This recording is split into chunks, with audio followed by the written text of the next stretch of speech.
নমস্কার সবাইকে, সুবেদা রান্নাঘরে সবাইকে স্বাগত জানাই। আশা করি সবাই ভালো আছেন।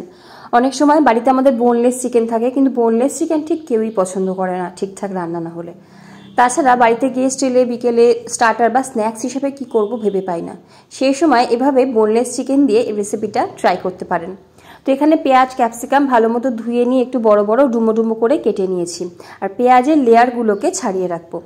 বোনলেস চিকেন নিয়েছি 300 গ্রাম মতো, ভালো মতো ধুয়ে জল ঝরিয়ে রেখেছি। আর আমি ভিনিগার আর নুন জলের মধ্যে সবসময় চিকেনটাকে ডুবিয়ে রাখি, চিকেনের আষ্টে গন্ধটা চলে যায়। চিকেনের মধ্যে নুন, গোলমরিচের গুঁড়ো, লাল লঙ্কার গুঁড়ো, আদা রসুন কাঁচা লঙ্কা বাটা, 1 টেবিল চামচ টক দই, 1 চামচ সয়া সস, 1 টেবিল চামচ চিলি সস। ঝালটা নিজেদের স্বাদ অনুযায়ী কমিয়ে বাড়িয়ে দেবেন। ভালো মতো মিক্স করে ম্যারিনেট করে অন্তত আধ ঘন্টার জন্যে রেখে দেবো। আধ ঘন্টা থেকে 1 ঘন্টা রাখতে পারলে তো খুবই ভালো হয়। এবার এখানে একটা ব্যাটার তৈরি করব। একটা বাটির মধ্যে নিচ্ছি 1 টেবিল চামচ পরিমাণে বেসন, 2 টেবিল চামচ পরিমাণে কর্নফ্লাওয়ার বা অ্যারারুট, আর 1 টেবিল চামচ পরিমাণে চালের গুঁড়ো। বেসনের বদলে ময়দা ব্যবহার করতে পারেন, ময়দাটা একটু অ্যাভয়েড করি, ময়দাটাকে স্কিপ করে বেসন নিয়েছি। নুন আর একটা ডিম ফাটিয়ে দিচ্ছি, যাতে ডিমে অপছন্দ তারা ডিম ছাড়াই এই ব্যাটারটা তৈরি করতে পারেন। একটু হলুদ গুঁড়ো দিচ্ছি কালারের জন্য, চাইলে একটু লাল লঙ্কা গুঁড়ো দিতে পারেন। এরকম একটু ঘন একটা ব্যাটার তৈরি করে রাখবো। আর এদিকে চিকেন ম্যারিনেশন যখন আধ ঘন্টা হয়ে যাবে, এর মধ্যে পেঁয়াজ আর ক্যাপসিকামটাও দিচ্ছি। আমি এখানে আধ ঘন্টা কিন্তু চিকেনটা ম্যারিনেট করে রাখতে পারিনি, হাতে অতটা সময় ছিল না। এর মধ্যে দিয়ে দিচ্ছি আমাদের পেঁয়াজ ক্যাপসিকাম। এই চিকেনের সাথে ম্যারিনেশনের সাথে ভালো মতো পেঁয়াজ ক্যাপসিকামটাকেও মেখে মিনিট 10 রেখে দিচ্ছি। এর মধ্যে আপনারা চাইলে রেড ইয়েলো বেল পেপারও কিন্তু ব্যবহার করতে পারেন।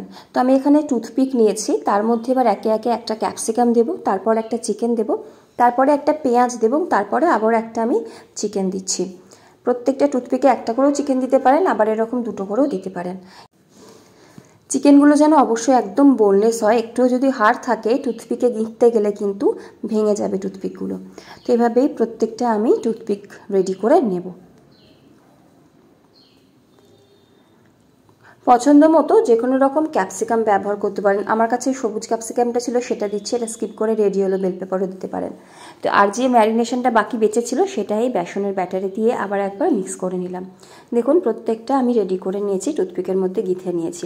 এবারে একটা করে টুথপিক এই যে ব্যাটারটা আছে ব্যাটারের মধ্যে কোট করব। ব্যাটারটা যেন পাতলা না হয়, ঘন ব্যাটার না হলে কিন্তু ভালো মতো কোট হবে না। এক্সট্রা যে ব্যাটার আছে সেটাকে ঝরিয়ে নেব।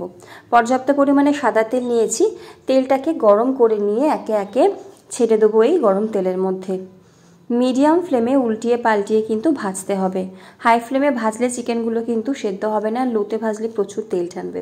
তো মিডিয়াম ফ্লেমে রেখে চিকেনের টুকরোগুলো যেহেতু খুব ছোট ছোট, ভাজতে কিন্তু বেশি সময় লাগবে না। আর যেহেতু আমি বেসন দিয়েছি তার জন্য কালারটা একটু অন্যরকম এসেছে। যদি এটা বেসন না দিয়ে ময়দা দেন, একদমই কিন্তু লালচে কালার আসবে। তো এরকম বেশ লালচে করেই কিন্তু ভেজে নেব। প্রত্যেকটা চিকেন একই রকমভাবে ভাজা হয়ে গেলে আমি একটা সস বানিয়ে নেব, বা চিকেনগুলো ভাজতে ভাজতেই আমি আসলে সসটা বানিয়ে নিয়েছি। সসের মধ্যে এখানে একটা বাটিতে দিচ্ছি 1 টেবিল চামচ পরিমাণে টমেটো সস, চিলি সস আর 1 চা চামচ সয়া সস। আমার কাছে গোলমরিচ ভিনিগার এগুলো ছিল না, থাকলে 1 চা চামচ ভিনিগার 1 চা চামচ গোলমরিচের ব্যবহার করতে পারেন যদি খুব ঝাল খান। তো সসটাকে ভালো মতো মিক্স করে নিলাম। প্যানে একটুখানি তেল রেখেছি, 1 চামচ মতো তেল রেখেছি, তার মধ্যেই সসটা দিচ্ছি। এর মধ্যে আমি আর কিছু রসুন কুচি দিচ্ছি না, যদি ইচ্ছা হয় একটু রসুন কুচি 2টো রসুন কুচি করে দিতে পারেন তেলের মধ্যে, তারপর ভেজে নিয়ে সসটা দিতে পারেন। ডাইরেক্ট সসটা দিলাম। 10 সেকেন্ড মতো সসটা একটু তেলের সাথে নাড়াচাড়া করলাম, তার মধ্যে ভেজে রাখা চিকেন দিচ্ছি। এর মধ্যে কিন্তু কোনো জল দেবো না, কোনো কর্নফ্লাওয়ার গোলা দেবো না, আর জাস্ট সসের সাথে এই চিকেনের ভাজা চিকেনগুলো দেবো। একদম 30 সেকেন্ড হাই ফ্লেমে ভালো মতো সসের সাথে চিকেন পাকোড়াগুলোকে কোট করে নেব। নামানোর আগে একটু স্প্রিং অনিয়ন কুচি ছিল, সেটা ছড়িয়ে দিয়েছি। ওই জায়গাটা কোনো কারণে রেকর্ড হয়নি, তার জন্য দুঃখিত। তৈরি হয়ে গেল আমাদের একটা দারুণ স্বাদের চিকেনের স্ন্যাক্স। যে কোনো দিন রেডি করতে পারেন বাড়িতে। জানাবেন কেমন লাগলো। ভিডিও ভালো লাগলে সাবস্ক্রাইব করে পাশে থাকবেন।